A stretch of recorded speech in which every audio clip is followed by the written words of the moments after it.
រដ្ឋកំបាំងដ៏អស្ចារ្យនៅពីក្រោយការបំផ្លាញពងម្ចាស់ស្ត្រីឃ្មុំដើម្បីបញ្ជាសង្គ្រាមបង្ហូរឈាមនៅក្នុងសម្បុកនៅពេលដែលយើងសម្លឹងមើលសកម្មភាពរបស់អ្នកចិញ្ចឹមឃ្មុំដំបូងមើលទៅហាក់បីដូចជាពួកគេកំពុងតែបំផ្លាញពងឃ្មុំដោយគ្មានហេតុផលប៉ុន្តែតាមការពិតទៅសកម្មភាពនេះគឺជាការទប់ស្កាត់នៅសង្គ្រាមទ្រង់ទ្រាយធំមួយដែលត្រៀមនឹងផ្ទុះឡើងនៅក្នុងសម្បុកឃ្មុំនីមួយៗវងឃ្មុំតែងតែរៀបចំចិញ្ចឹមពងសម្រាប់ធ្វើជាបេក្ខភាពម្ចាស់ស្ត្រីឃ្មុំជាច្រើនក្នុងពេលតែមួយនេះគ្រាន់តែជាផែនការបម្រុងរបស់ពួកវាប៉ុណ្ណោះក្នុងករណីដែលម្ចាស់ស្ត្រីឃ្មុំងាប់ឬបាត់ខ្លួននោះពួកគេនឹងមានបេក្ខភាពម្ចាស់ស្ត្រីឃ្មុំថ្មីដើម្បីមកបន្តដឹកនាំនិងគ្រប់គ្រងសម្បុកភ្លាមៗក៏ប៉ុន្តែប្រសិនបើមានម្ចាស់ស្ត្រីឃ្មុំថ្មីណាមួយញាស់ចេញមកក្នុងខណៈពេលដែលម្ចាស់ស្ត្រីឃ្មុំចាស់នៅមានជីវិតនៅឡើយ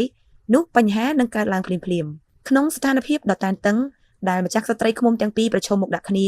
សម្បុកឃ្មុំនឹងត្រូវបែកបាក់សាមគ្គីជាពីរក្រុមនៅពេលនោះឃ្មុំពាក់កណ្ដាលនឹងដើរតាមម្ចាស់ស្ត្រីឃ្មុំមួយក្បាលហើយពាក់កណ្ដាលទៀតនឹងទៅតាមម្ចាស់ស្ត្រីឃ្មុំមួយក្បាលទៀតអ្វីដែលកាន់តែសាហាវជាងនេះទៅទៀតនោះគឺម្ចាស់ស្ត្រីឃ្មុំទាំងពីរនឹងត្រូវប្រយុទ្ធគ្នាបង្ហូរឈាមរហូតដល់ស្លាប់រៀងៗខ្លួនដើម្បីដណ្ដើមអំណាចដាច់មុខហើយដើម្បីបញ្ឈប់ភាពវឹកវរនឹងការបង្ហូរឈាមនេះអ្នកចិញ្ចឹមឃ្មុំត្រូវតែចេញមុខអន្តរាគមន៍ពួកគេមានជម្រើសពីរទី1គឺការដកយកពងម្ចាស់ស្ត្រីឃ្មុំដែលលើសចេញពីសម្បុកនិងទី2គឺការសម្គាល់ម្ចាស់ស្ត្រីឃ្មុំថ្មីរួចផ្លាស់ទីវាឲ្យទៅបង្កើតអាណាចក្រថ្មីផ្សេងដាច់ដោយឡែកពីគ្នាការធ្វើបែបនេះមិនត្រឹមតែជួយរក្សាសន្តិភាពក្នុងសម្បុកប៉ុណ្ណោះទេប៉ុន្តែថែមទាំងជួយឲ្យវងឃ្មុំមានការរីកចម្រើនទៅមុខដោយសុវត្ថិភាពទៀតផងសូមប្រិមិត្តជួយចែករំលែកបន្តនៅវីដេអូនេះនិងសូមជួយចុច Follow Page RT News ដើម្បីទទួលបាននូវព័ត៌មាននិងចំណេះដឹងថ្មីៗបន្ថែមទៀត